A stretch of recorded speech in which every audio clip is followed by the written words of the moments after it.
Okay, Oh so my gosh. What? Jen and I match in stripes, but you guys match in the gold hoops. So I need some gold hoops. Don't you just love a hoop? I love a hoop.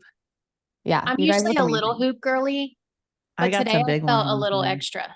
Yeah, you are being a little extra with your hoops today, Jesse, I gotta say. I like it. I'm here for it. Um, what are you guys doing for 4th of July? Any big plans? Not No. really. Hopefully some Not body of good. water. It was 109 degrees here on Sunday. So I don't know. The pool felt like a bath. So maybe somewhere in the air conditioning. I don't know. Yeah, that sounds Cute like a good Bethy. plan. We were going to try to go somewhere, whether it was to the beach, because my brother is at a nearby beach for 3 weeks for my nephew's baseball something or other. So Okay. we're going to try to go there, but it's just outside of the radius that my husband's allowed to travel. Hmm. Uh, well, I saw you were in Savannah with our good friend and colleague Carla last weekend. I was jealous. I had FOMO. It was amazing. We had so much fun. The kids loved it. We just explored Savannah, didn't do anything like crazy, didn't visit Tybee Island, which is on my list for another Oh, visit. Jesse goes there. Isn't that Yeah, the place you go? so fun. Yeah.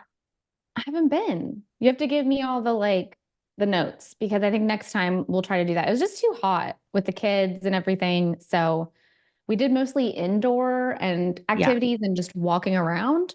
Mm, And then we saw some other friends that just moved to the area. So super excited about that. fun.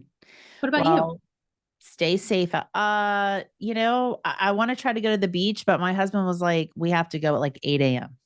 Yeah. because Virginia Beach, tourist town.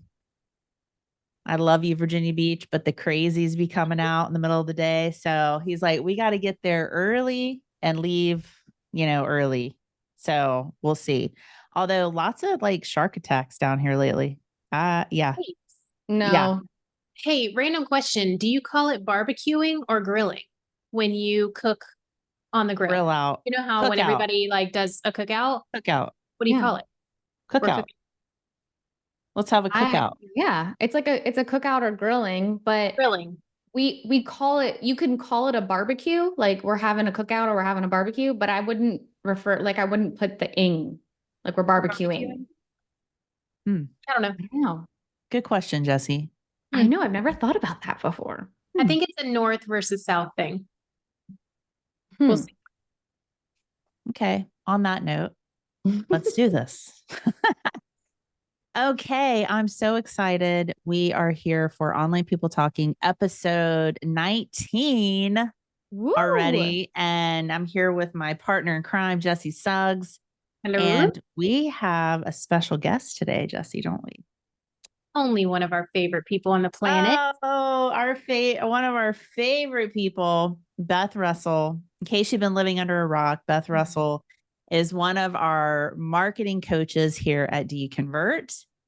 Let's see, what was your nickname? Chief Oh, not no, you're entertainment, that was entertainment. mine. Oh my Chief, what gosh, was what was it? yours? This is Well, gonna whatever feel she about it. is, she is energetic, she is fun, she is smart. She has a great personality. Wink, wink, inside joke. Uh, Energy, energy, see? Chief Energy Officer. Chief Energy Officer here at DYC. But today we wanted to have her on because of her brain, her marketing brain, and because what we're going to be talking about has to do with marketing. Beth, just tell everybody a little bit about yourself, though. Like, what's your background? Just so everybody can kind of get an idea of who you are. Ooh, where do I begin? Well, I've been doing sales and or marketing for a total of about 14 years now. I started in pharmaceutical market research, which is a very odd Oh, and I didn't know that. yeah, very odd Okay. and specific place to start. But honestly, I think that was the catalyst to me loving marketing. And I just didn't really realize it then because I was in the wrong space in the wrong industry. I just didn't really find my place there. Ended up starting with a master plan community, and they did both resale and new construction with various builders that built in this master plan community. Fell in love with new construction, knew this was like, okay, I have to somehow be connected to this industry more closely long term. Took some time off for my daughter. And then when I went back in, I was like, you know what?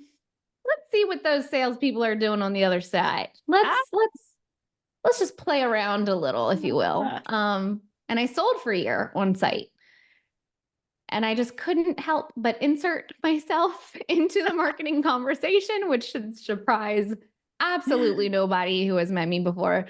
And ever since then, I spent about 7 years at a large production builder in Texas, and we built the internal marketing department and streamlined the internal online sales department. And we grew from 600 to, at the peak before I left, was about 1,200 homes a year. Ooh, Been a wow. fun journey. Well, one of the reasons I love I love talking with you so much is that you actually manage the online sales team. Yes. At your former builder. So you have this insight, you have this marketing mind, but you also have the online sales, side of things, right? You have experience with that. And so I love getting your perspective on some of these things.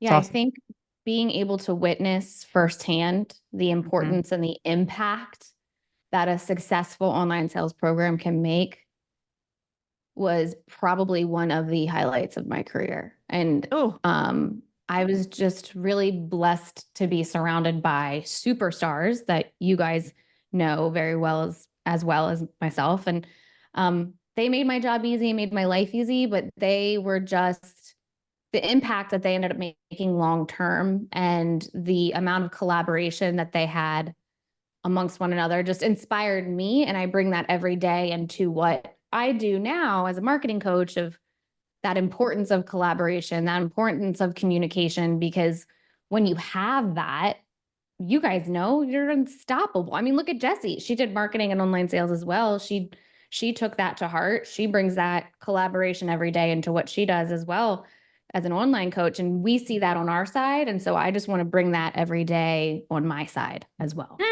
Chills. I got goosebumps. I want to put all the heart emojis just around her head. I got goosebumps. Okay, folks. Jessie, what are online people talking about right now? Well, obviously it has something to do with marketing. Well, really what we're talking about is the difference between online marketing and online sales outreach, whether one-to-one looking, or sent en masse, and like really what's the difference and how do we use it?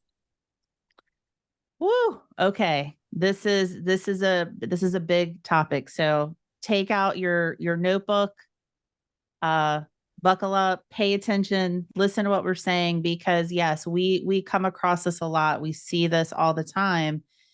There's a few things going on here, and we are here to set the record straight and, give you the very best advice and best practices around this. First of all, I would say that email marketing is not the same as email follow-up.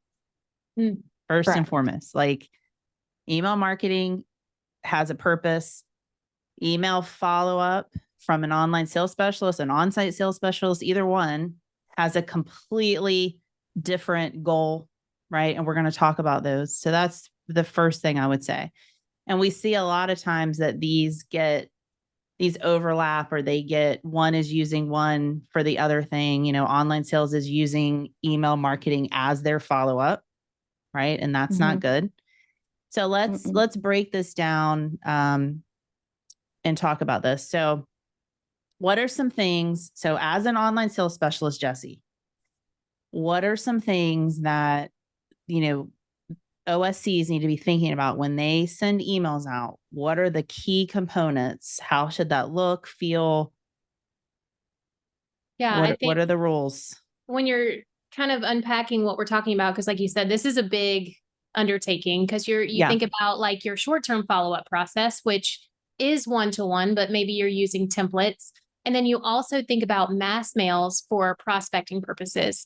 But the intent either way is still the same. It's one-to-one looking, no pretty pictures, short and sweet, clear call to action, catchy subject line. I mean, and like you said, they both serve different purposes, but this should look like you pulled up your inbox and you drafted this email directly for them. Yeah. 5 sentences or less. Right. And here's what I see. I see some OSCs doing those things, but they're still using a templated format in the CRM, right? They're using like a template that has a header and a footer and has these, you know, and I'm sure, Beth, I'm saying all the wrong marketing things, but it has like the margins around the sides and it looks very templated. No, it needs, like Jesse's saying, it needs to look as if I sat down and composed an email to the customer. Now, the why behind that is the purpose of online sales email follow-up is to get an engagement. We are trying to get engagement. We are trying to talk. We are trying to get a response back. Versus, Beth, what's the goal of email marketing? You know, most builders use email marketing, e-blasts, newsletters, all those things. What's the difference? Yeah, to keep it simple, I think it comes down to awareness and engagement, right? We're sending high-level corporate communication for additional brand awareness or product awareness, and to remind them and to remain top of mind for them. And then engagement, just to get them clicking back to the website, coming back to learn more, not having that internal conversation. It's not to start a conversation, it's to start a process over again, if you will. It's to have them come back and continue their journey. And very clearly that being the biggest differentiator between the two. There's an end result that you're looking for when you're sending a corporate marketing email versus an end result that you're looking for coming from a one-to-one communication or a person. Yeah, I just want to pull out what you said there that I think is really important. You said awareness and engagement. Whereas online sales, it's not engagement, like it's responsiveness. Like, yes, we're looking for them to respond to us and interact with us. As when you're talking from a marketer standpoint, you're saying you want them to engage back on our website. Like, hey, go look at this on the website. Go see this, go have that awareness of what our current incentive is or what our current, you know, quick move-ins are or our new community that's coming up. And everything that marketing is doing is to drive that traffic back to the website, right? Is that a true statement? Yeah, I mean, we want to end up having them pick up where they left off in their journey. So if they came into our system and they're kind of stuck somewhere, then we want to re-engage them and to bring them back so they can pick up their journey. And then if they're comfortable, you know, they have that additional communication coming from online sales or even on-site sales, depending on where they are in the funnel, to then engage and respond and have that conversation. Because also keep in mind, like the inboxes that these emails are coming from. So for example, if the email's coming from marketing@doyouconvert.com or info@doyouconvert.com, those inboxes aren't monitored the same way that a personal inbox is going to be monitored. So what you lose if you're trying to have that responsiveness in the marketing side of things is that you lose that immediate responsiveness, that timeliness, that engagement, and it feels cold. It doesn't feel personal.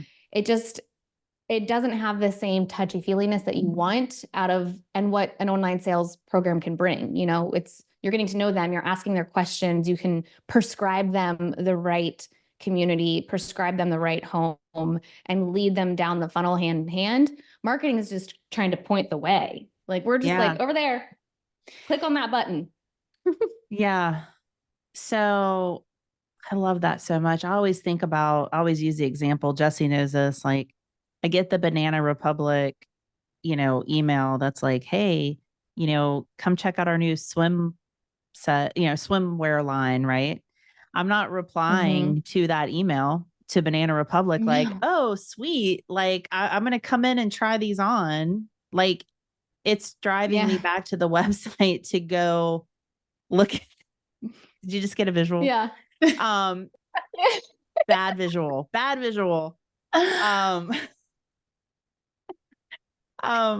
I want to talk about something that you just said, because we see this a lot too. You mentioned sending marketing emails from a marketing specific email address. Jesse, what have you seen out there happening? And let's talk about the do's and don'ts around this. Well, I think just like Beth said, it's important to have both because they have two totally different intents and two totally different purposes. And so one isn't more important than the other. One is lead generation and the other lead conversion.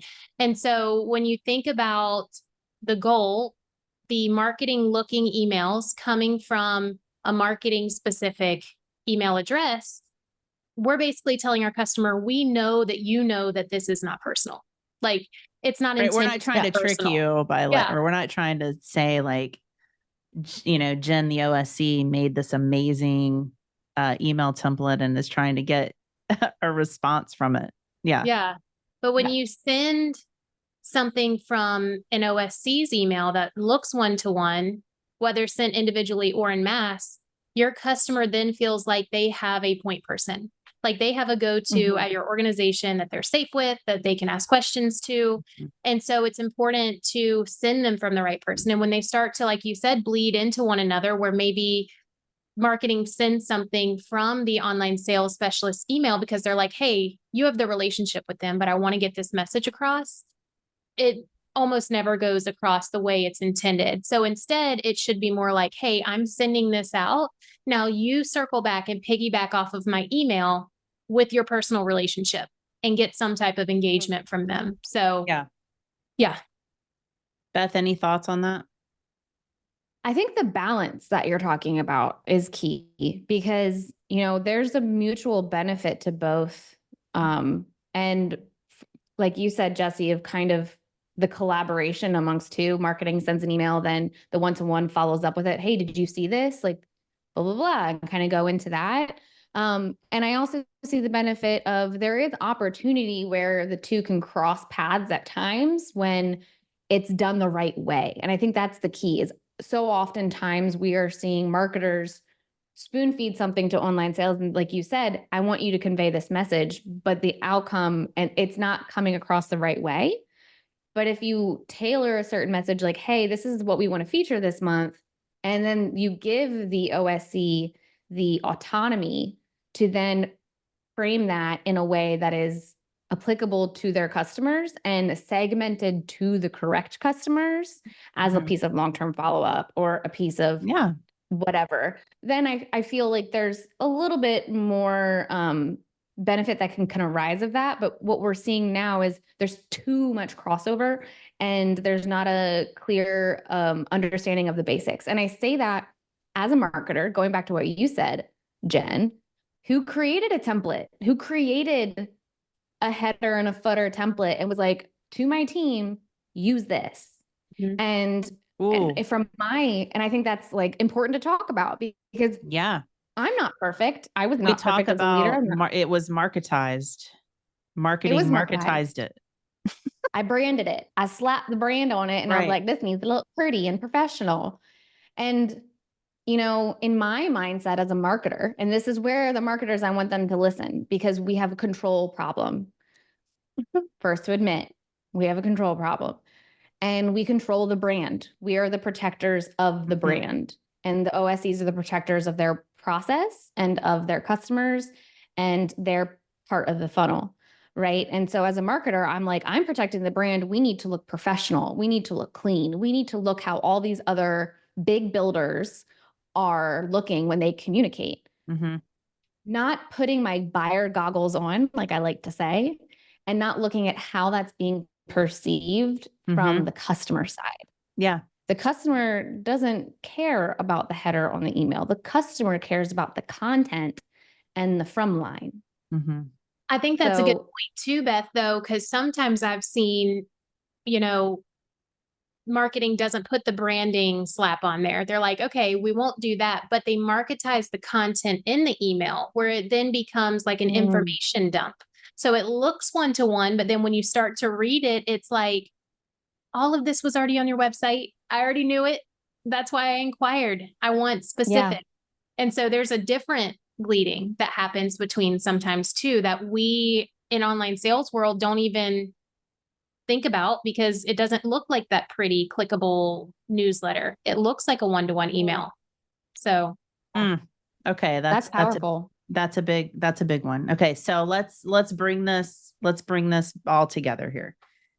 Online sales, okay, email follow-up needs to be short and sweet, not templated, have a call to action, ask a question, no pretty pictures, no headers, no footers, be sent from the online sales specialist email address, right?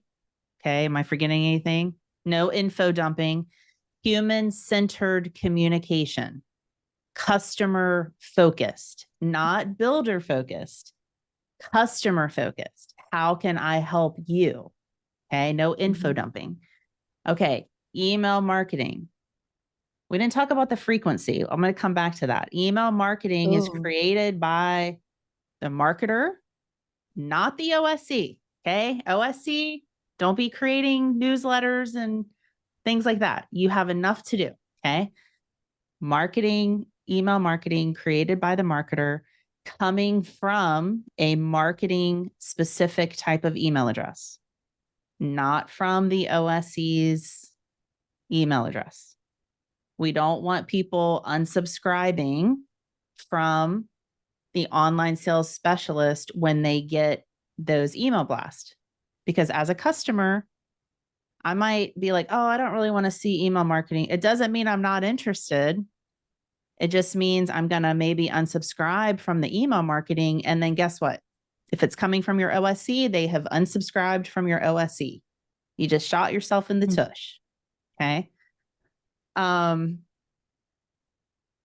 The email marketing, that can totally be about, like Beth's saying, awareness, like pretty pictures, links, all that goodness. Great.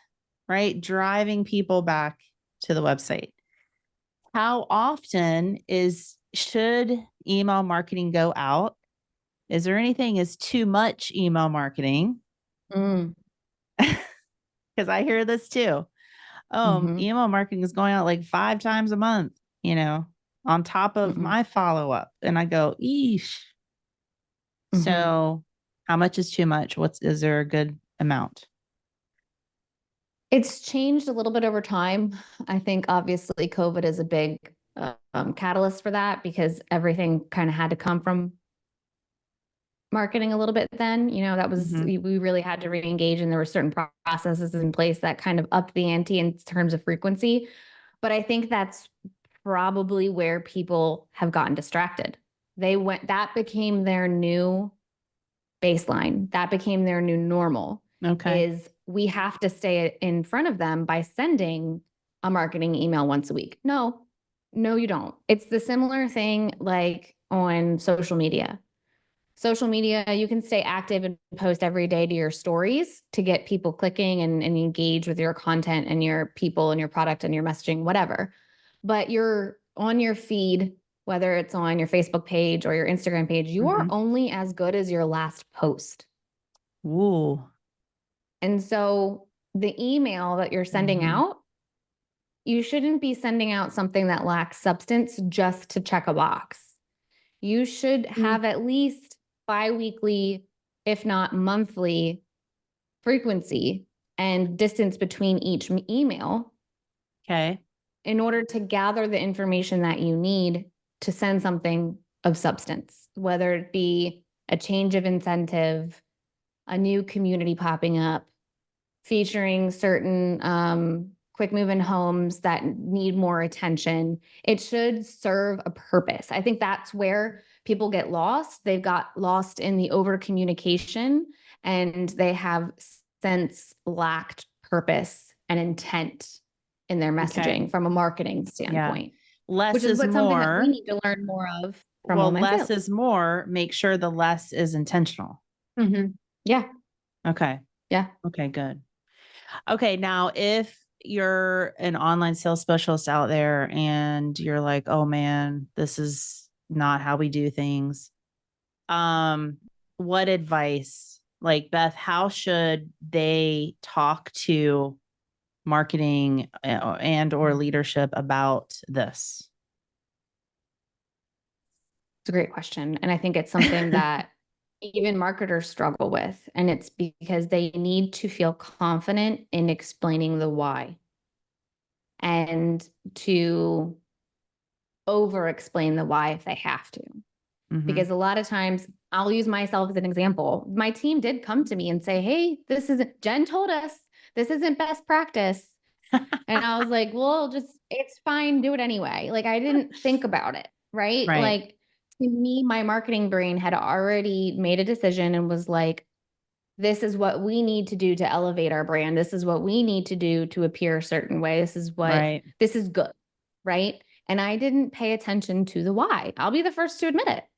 And I think as marketers, we need to step back and listen. We need to, which is what we're going to talk about on our webinar, ironically enough, Jen. Yes. But we need to stop and we need to listen and listen to the why, listen to the data, pull up the data if you need to. Look at that open rate, that response rate, that click rate, like whatever you need to feel comfortable with it. But the why matters. And you need to find a way to explain the why as best you can in their language so that they stop and that they listen to Yeah. you. Mm-hmm. Or just send them this podcast. Learn from my mistakes, people. Well, I love, so it's really important what you're saying there, because really with anything is like, here's the why, like not just, hey, this isn't best practice. Like, don't do that. It's not best practice. Okay. But here's the why. Like we talked about today, you're going to get more unsubscribes. People, the whole goal is to get responsiveness, and they're responding to a marketing inbox. Like it doesn't make sense. And I think, like Jessie, and she's going to kill me, but I'm just going to bring this up. Jessie has had instances where, like just butting heads with marketing about this and just changing that perspective of it's all about the builder. It's all about the lifestyle and the builder versus the communication. And that's fine for marketing, but marketing is not follow-up. Jessie, am I saying that correctly? Like you've had some friction there. Oh yeah. Oh that yeah. you've had to navigate. Well, and it's interesting because once, like you said, Beth, once you explain the why, that's step one. And then once they start to taste it and see it, then they go, okay, I could continue this. Like I'm understanding, I'm digging it. And then when you really see the fruit of like buying into something that maybe you weren't open to at first, it's like, okay, I wasted all that time. Like you said, Beth, you're like, I'll be the first to admit I screwed it up. And I think in some way. And so it's been fun to watch that specific instance with explanation and with examples. Their conversion metrics have just shot through the roof. And so it's with a strategy, you have to go in that direction, but it takes time too. I think trust is important too. You got to trust each other. You got to, like I see that a lot too. Like online sales is going and trying to explain this, and they're like, oh, what do you know? Like, you don't know, And so I think proof is in the pudding too. Like you were saying, you both were talking about looking at the results, track the metrics, track the open rates, track the click-throughs, look at the results. You're going to get better engagement from personalized looking emails versus a marketing email. That's two different goals. Okay. Yeah. Beth, can you stay on for the rest, or do you need a boogie? We're going to talk about two more things. I can stay on for a little bit longer, and I want to say something that we didn't say that I think is important for you guys. Hit it. And that I want all OSCs to keep in mind when they're talking to their marketers.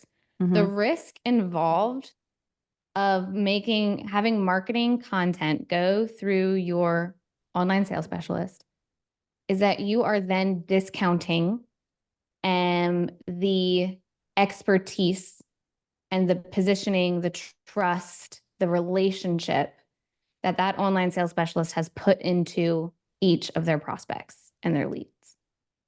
Because you are taking away their voice, you're taking away the personalization, and you're inserting the brand. And that's, again, like, I understand the temptation to do that, but we have to remember that, like, just like an online sales specialist is handing off their leads to the next step, we need to do the same and hand off the process to the next step and allow them to elevate themselves and do what they're supposed to do, because now they're the expert in that part of the funnel. Holy cow. I'm glad you stayed on to say those things. That was brilliant. Yes. I do that sometimes. No, I'm just Trust. I mean, yeah, like let go of that control and let them do their thing, which is building rapport and making human connection. Oh, so good. So good. Okay. I don't have a video mailbag. You guys got to send in your video emails. So we have video mail, but we did get a question in the online sales community. And Beth, I'd love to hear your thoughts on this too. Did we have a chat recommendation? And Jesse, what did you find out? Because you polled some people to see what they thought. It was basically an overwhelming response of live chat, which is, the industry typically tends to surround around one that they know works for them. That has enough capabilities to, like you said, keep the personalization piece, but also add a layer of screening to make sure the online sales specialist doesn't get bombarded with paint colors and all of those things. So live chat was what we heard from them. But Beth, what do you see work, or what are marketers, what do they lean towards? Live chat, again, would be on our side, the overwhelming favorite. And oftentimes I think it's because of the feedback that they're also getting from their online sales specialists. Yeah. They're hearing like that's the favorite, that's the easiest to use, that's one that serves what they need it to do. I think you have to look at any chat, because I think it was several years ago at the Builder Show when I was very outspoken about my thoughts on chat. But it's because I don't like chat boxes, for the same reason as I just went on a tirade about we can't discount our OSCs. We can't discount their authority and their presence and the ownership that they have in the funnel. We don't want chatbots to discount what they offer in that relationship online. So, okay. So there's a difference between a bot and a chat. Yes, so exactly. And I was kind of confused by this whole thing too at the beginning. So let me just say, chat bot is chatting on your behalf, basically, with a customer, with questions and weeding them out. Not a fan. Okay. Just going to say it. Yeah. Live chat is real-time chat with an OSC. Now, the thing with live chat, and we're fine with that if you are doing all the other things really well. Like if your answer rate is good, if your response time is good, all of those things. Don't layer on top of that a live chat if you can't keep up with your calls. Your miss rates are through the roof. Don't add another lead source. So live chat is good if you're able to actually be live and chat. If you're finding yourself turning it off all the time because you can't keep up with your other stuff, maybe you don't need it. So, and then if you're going to get a live chat, make sure that it does have the ability to put in some playbooks, meaning like kind of like almost like a call flow or a call tree for chatting. Like, oh, is this a warranty chat? That needs to go to somebody in warranty, not the OSC. So it has some built-in things you can set up in there. So difference between a chat bot and a live chat. Do y'all agree? And I want marketers to hear that. Yes, because I think oftentimes they're confusing them. I know. And they're just like, oh, this makes it easier. But does it serve your customer? Does it interrupt their journey? Can this be done elsewhere? And I love what you said, Jen, about making sure that everything else is covered before you add in this layer, because I think Yes. oftentimes organizations are quick to add more on to online sales Mm-hmm. and to put more pressure on them when like maybe you have, so work with your marketer, run the market proof algorithm. Do we have enough leads?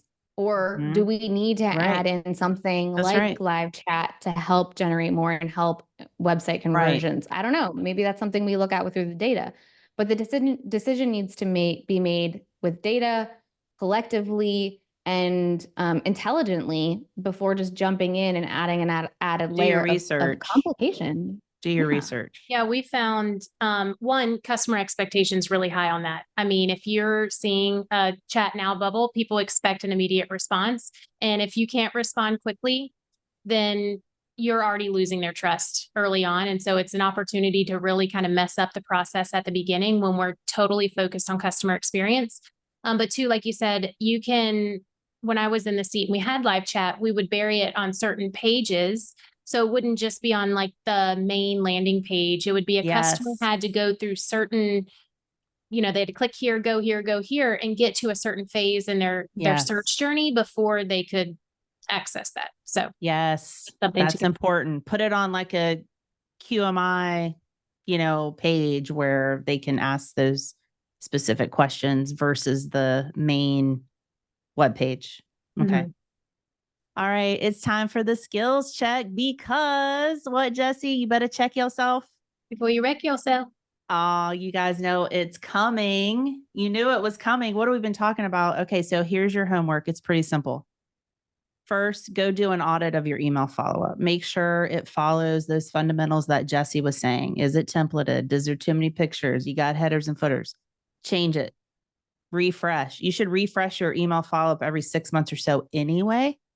So go in, take a look at that. And then the second part is talk to your marketer. See what is going out. Make sure that it's coming from a marketing email first and foremost. And if it's not, again, just have them listen to this podcast and tell them the whys behind it. Okay. Get after it. Go get them. Last question, Beth. Are you down with OPT? Yeah, you know me. Yes. Hey, if you love listening to Beth, hey, tune in to Lasso webinar on Wednesday. I think this podcast will come out next week, right before we do the webinar on Wednesday, the 10th. Ooh. So you could just get a bunch more of Beth awesomeness. Maybe we'll match again. I don't know. We'll need to coordinate. We'll match. Maybe pink. Hot pink. This has been fun. Thank you guys. Thanks, Beth. Thanks, guys.